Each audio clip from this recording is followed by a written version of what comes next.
How to deploy project on GitHub from Vscode 2025. In this video, what we're going to be doing is we're going to be talking about VS Code and how you're going to be deploying a project on GitHub from it in the easiest and most simplest way. So, to start things off, what you're going to do is you're going to come over to your GitHub and you're going to create a repository. So I'm going to go over to my repositories and I'm going to click on new.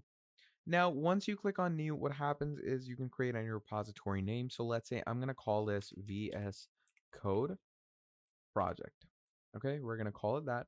Now, once that is done, make sure it's public and add a README file.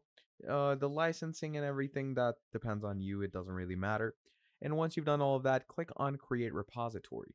Now, once that is done, it's going to bring you here in VS Code's repository. Now, once you're over here, simply, you can either go ahead and add a code space for the repository you have, or you can simply click on Upload File. And once you click on Upload File, simply add the VS Code file into your repository, and that is how you're going to be deploying a project on GitHub from VS Code. So that is pretty much about it. Thank you for watching this video all the way till the end, and I'm going to be seeing all of you in the very next video. Have a great day. I'll see you next time. Goodbye.